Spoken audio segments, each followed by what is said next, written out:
So today I'm talking about Going Postal, book 33 of Terry Pratchett's Discworld. And believe me when I tell you, as soon as I realised that this was the book I was going to listen to, because like I've said many times as I've gone over the Discworld, I read these years ago and I'm re-listening to the new audiobook versions. And as I said, when I realised that this was the book I was gonna start listening to, it was, the next one on the list of Discworld novels, I giggled so loudly to myself. It was glee, pure glee, to be doing Going Postal. This, I've said it so many times, they are fantastic books, they are brilliant books. I love them all, but this is definitely right up there, and I've said that a bunch of times, but Going Postal is genuinely something special, because one of the most brilliant characters doesn't get a big showing. He's not a Sam Vimes who is brilliant or a Granny Weatherwax who is brilliant, but are in lots of books. This character, I almost gave it away. He does appear in another book as well. I think it's only 2 books, but yeah. But this is the one, Going Postal. And Terry Pratchett, he's got a lot of different quirky names and a lot of very oddball characters in this wonderful oddball magical world of Discworld. But this one would have to take the cake. We've got Granny Weatherwax, we've got Sam Vimes, we've got Lord Vetinari, the patrician, But then we got some very cool, very quirky names like Cheery Little Bottom, the dwarf.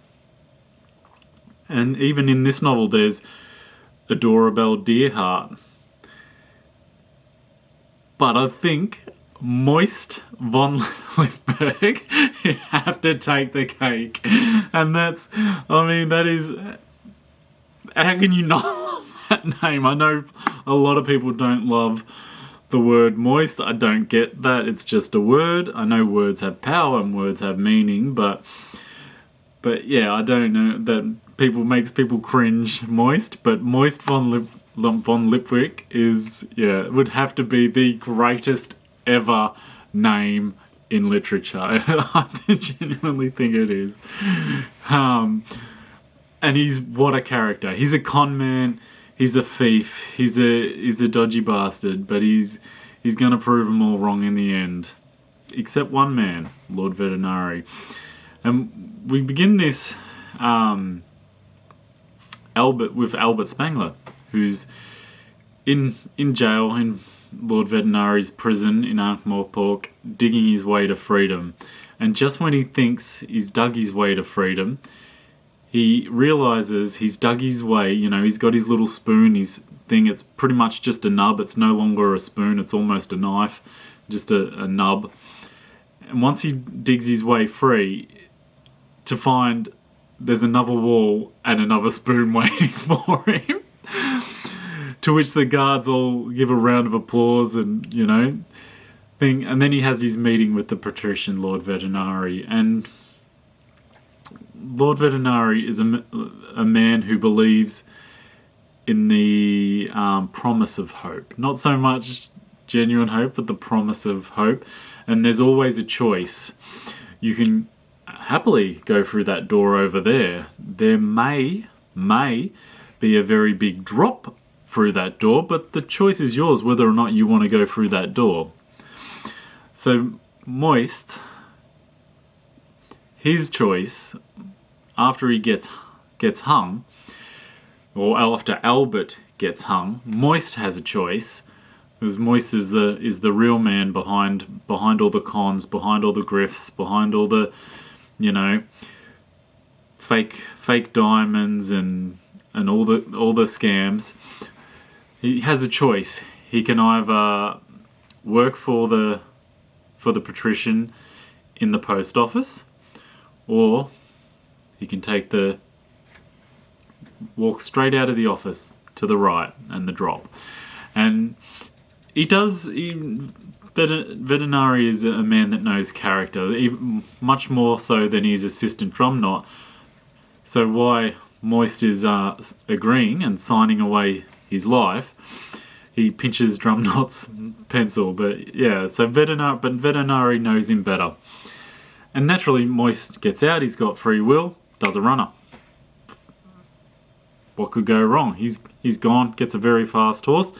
Of course, Vetinari sicks a golem on him. So you've... listen, I don't think I really got fully into the golem folklore in the earlier audiobook. Discworld Feet of Clay. Golems are basically robots, basically machines. They're enhanced clay people. So the golem Mr. Pump basically is his parole officer, tracks him down and drags him back to the post office. And that's where the story and the magic begins.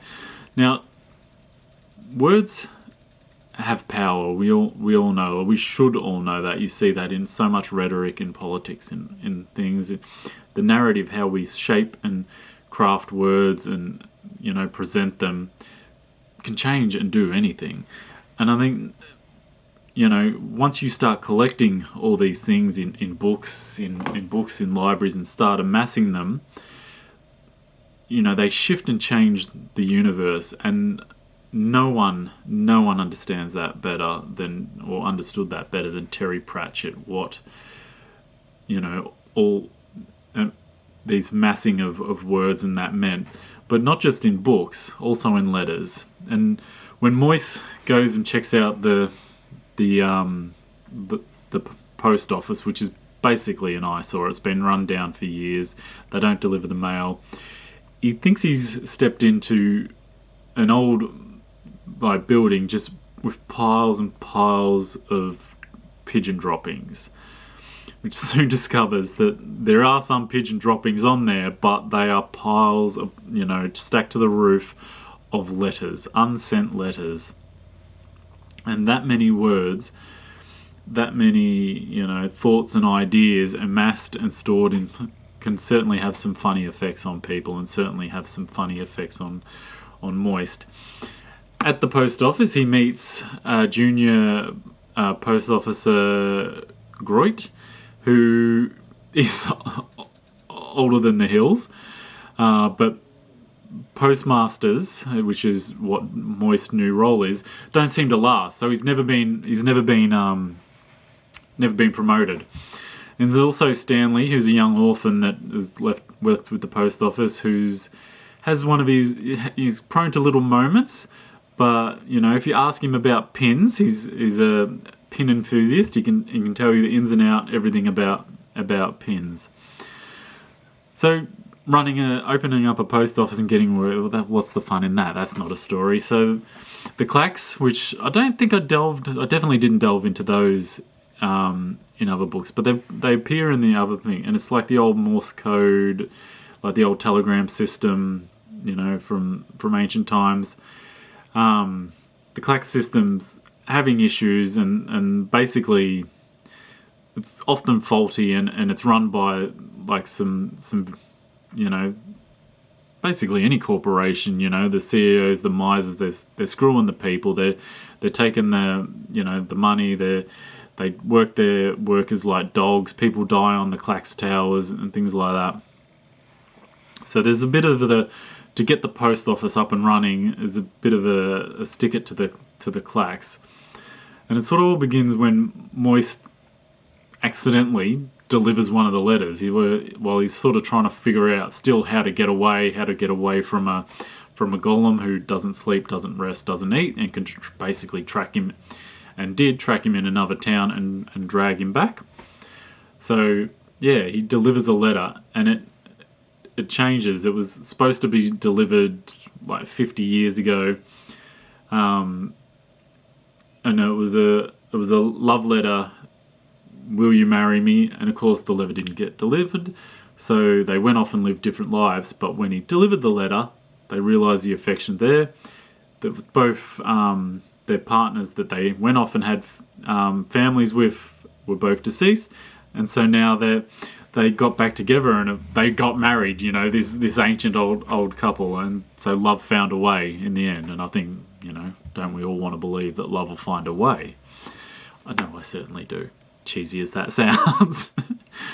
And yeah, so they start setting about getting the post office up and running and delivering letters, and chaos ensues.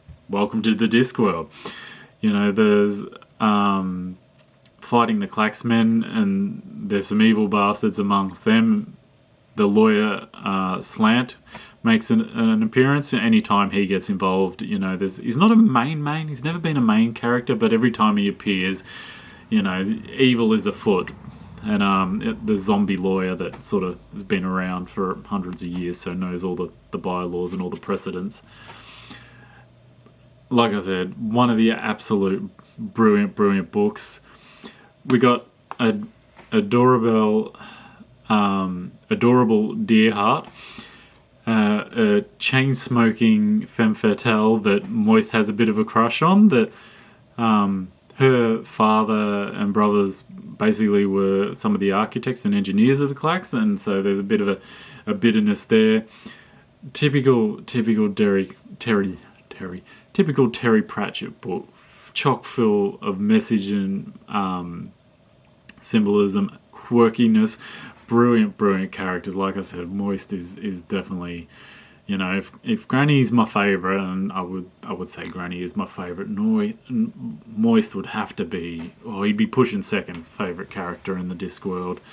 You know, he's a con artist, and that's the thing. He tells people, I'm a con man, you can't trust me, but trust me, you know.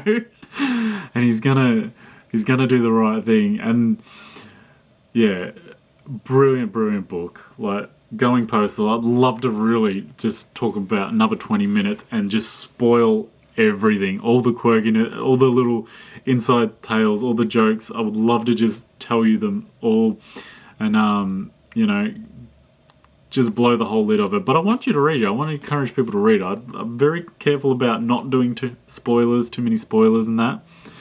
But yeah, so I don't want to say too much more, but some of the competitions and the finding their way around of how to get the best of the Clacks is genuinely brilliant. Typical Terry Pratchett. Is definitely one of his finest. Going Postal, book 33 of the Discworld.